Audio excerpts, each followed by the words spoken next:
Hey everyone, Daniela here from Aesthetics, and thank you so much for joining us for your weekly dose of inspiration, education, and encouragement. So a little while back, I sent out a survey to the Aesthetics community to find out what you guys wanted to hear and see more of on the blog. And I had four kind of top answers: marketing, productivity, treatment spotlights, and spa success stories. So today, when I was thinking about who should I interview for a spa success story, Katie Marshall immediately came to mind as one of the very first people. And if any of you are in the Estheticians Connect Facebook group, Katie needs no introduction.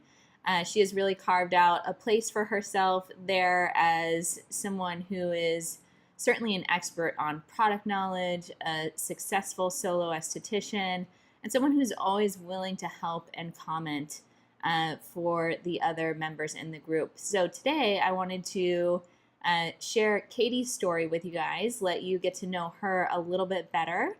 So Katie, thank you so much for being here. Thanks, Daniela, for having me. Hi, everyone. So glad to, hopefully meet some of you guys in Vancouver in a couple of weeks. If not, hopefully I'll make some travels in the States and get to meet everyone there. So, Oh, that would but be thanks for having me. wonderful. Yeah. So you're a solo esthetician. I know from reading some of your posts, I believe you have a background in corporate. Is that right? Yes, I spent 17 years in customer service retail management. I know how to run a business. I know how to manage a team. I know how to read reports and that. So it was just a different vehicle going from corporate into aesthetics and just for doing things on my own. One day I may venture back into having employees, but right now I'm kind of enjoying being solo. So, what made you decide I'm going to leave the corporate world and I want to move into the world of aesthetics? Fashion and beauty has always been, I guess, like a secret passion. I grew up with watching black and white movies, old Hollywood musicals. So I just loved that glitz and glam and the makeup, the skin is just flawless. I had my own skin issues too, and my cousin's in the industry, so it used to bother me that she would work less hours, make more money than I did as a salaried manager. So I'm like, that's just not fair. And then I got injured at work, and I knew when I fell, trying to catch my breath, that I was done. I knew. Um, and aesthetics seemed to make the right decision because it was less trauma to my body. Mm-hmm. Um, and I had the freedom to choose what I wanted to do. Um, so it was just like an easy transition. Um, And did you know when you were making that transition, was it always clear that you were going to be a solo esthetician or a spa owner or an entrepreneur? I've always wanted to be an entrepreneur. I just didn't know what vehicle it was going to be. Um, I was blessed in high school to take a work experience type workshop. And the first day we had to do a test to sort of figure out what our personality traits were. And based on how you answer those questions, it was what careers you would fit into. An entrepreneur was number one. I'm like, well, that makes sense, but I didn't know, was it going to be running a hotel, bed and breakfast, a restaurant? I didn't know. But I've always had that entrepreneurial spirit. And um, as a solo, I always knew we in Canada are not regulated here, except for two provinces that still hold licensing. So it's even more of a challenge working in an unregulated industry.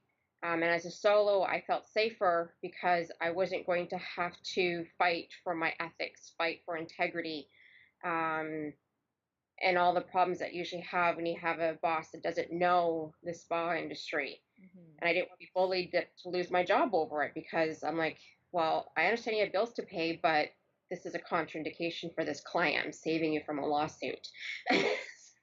It's very So important. Yeah.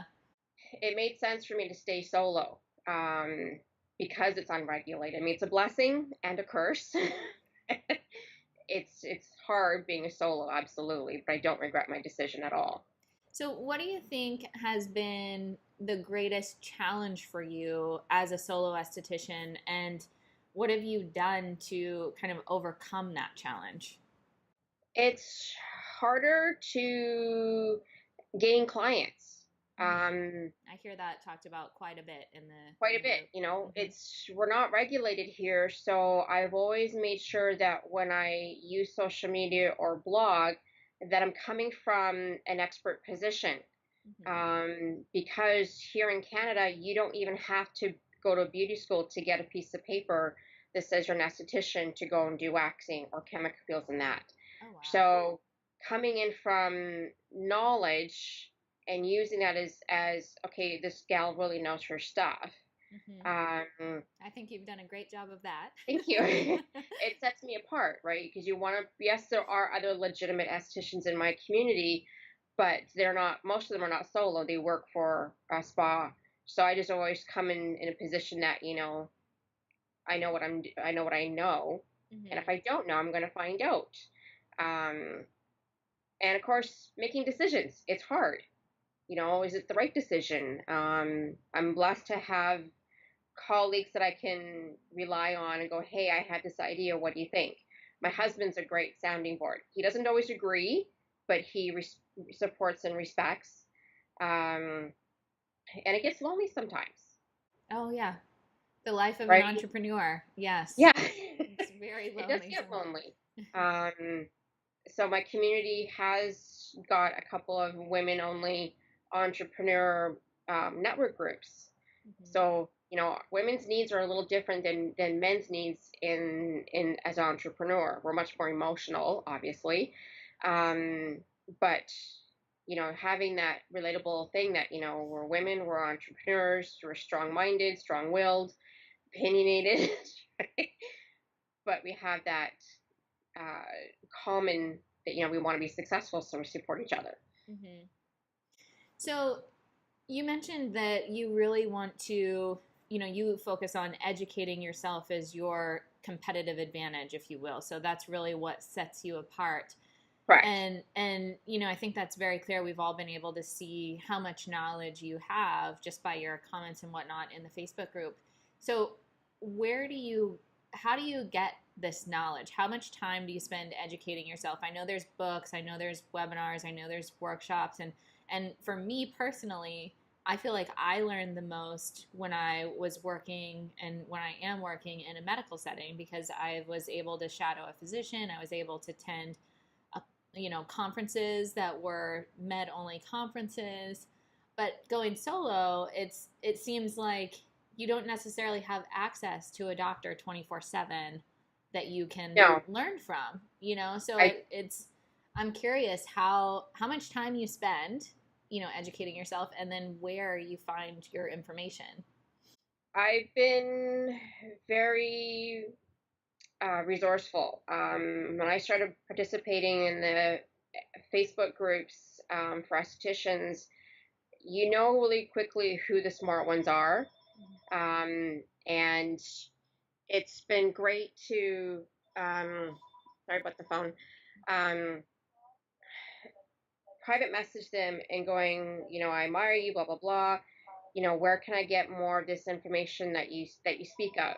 And because we're not regulated here, our education is really lacking. So most of my education is from you guys, Mm-hmm. the Americans. The great thing about having, being net neighbors. Um, I didn't know anything about microneedling. I didn't know anything about being an acne expert. I didn't know anything about different devices that I could use to make my treatments better. So I was constantly seeking. Um, ASCP, the webinars have been awesome. I get on those whenever I can. I'm a supporting member myself here in Canada. We don't get the benefits you guys do, but we still get to utilize the tools. Mm-hmm. I read a lot. Mm-hmm. Uh, my passion 2 years ago was to do ingredients because I wanted to have my own skincare line. So I was reading about different ingredients and how to formulate. And so, yeah, it's just constantly seeking knowledge. It's always been me. I love doing research. I should have been a research scientist. So, what advice would you give to the estheticians out there who are considering to go solo or are already solo? What do you think is the best piece of advice you can give them to create their own success? Definitely a business plan. Mm-hmm. I've done a couple business plans prior to being an esthetician. Like, I always wanted to have a bed and breakfast in a Victorian mansion. It's always something that I You could loved still do about. that with a spa. Yeah. Right? So I'm used to doing business plans, and then to do the business plan for school, on what my vision of a spa was, it helped get the thoughts out Mm-hmm. and have a savings account. And you don't need to have all the cool modalities right away. It's expensive. Mm-hmm. Start with the basics, and then when you have enough funds to invest in a modality, then drum up the excitement about it, because it gets the excitement, you'll gain new clients. That's what I started. I started with hardly anything and then worked my way up. Um, don't be don't be afraid. It's okay to have fear. It means you're growing. You're Mm-hmm. acknowledging that I'm taking that risk, and it was a gamble. My husband was not crazy about me going solo. He offered to pay my rent for 6 months. He said, after that, you're on your own. So I had 6 months to knuckle down and uh, make it work. Mm-hmm. And 9 years later, here I am. Yeah, I think that's all really great advice, and so many estheticians get into the field because they're so passionate about skincare Hmm. and so focused on connecting with their clients and really providing them with this amazing service and changing their skin. But the thing is, if you want to be solo, you've got to understand the business. You have to understand. You have to think like an entrepreneur, Yep. and you do have to have money saved. I think 6 months is a great I always say have about 6 months of expenses saved up so you're not making choices out of fear. You're making No. choices based on your clear plan. Yes. So, yeah, that's great, great advice. Is there anything else that you wanted to add before we sign off? I think that that's a Um, lot of I information. But I definitely think having a niche. It's yes. really hard to be a Jane of all trades. Yep. Um, I mean, yes, it fills the books because you have so many services to offer, but it gets exhausting trying to keep up with um, all the back bar, all the essentials, Mm-hmm. time in the books for everything. You gotta really think about it. Are eyelashes really my passion? Not just Mm-hmm. because it's trendy. You gotta narrow it down. Have I made those mistakes? Absolutely. I'm not gonna deny that. I've made many, many, many mistakes, but that's how you learn. Absolutely. But if I can save you from the anxiety and the stress and the expense, pick your niche. Is Mm-hmm. it waxing? Is it skin?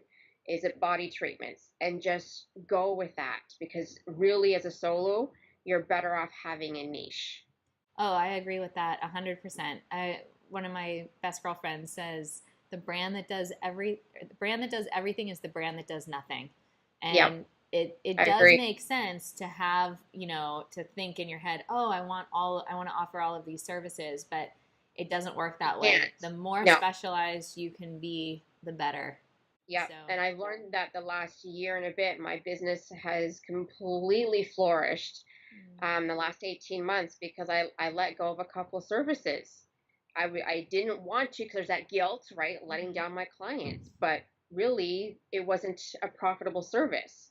It was getting booked a couple times a month. So why keep it mhm. and have all this inventory if I'm only being booked 2 or 3 times a month? It's not worth it for me.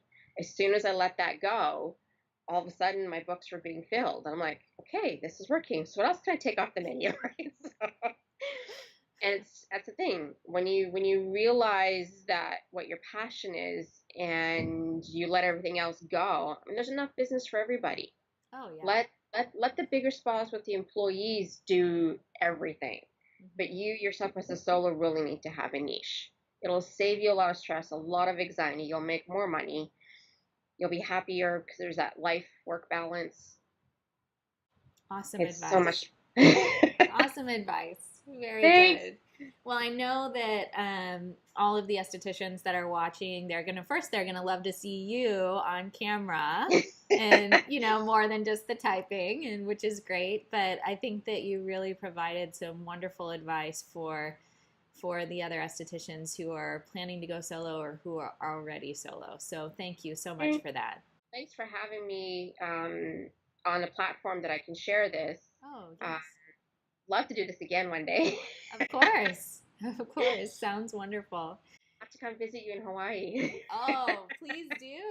I've got a I've never been. couple more years here. Yeah.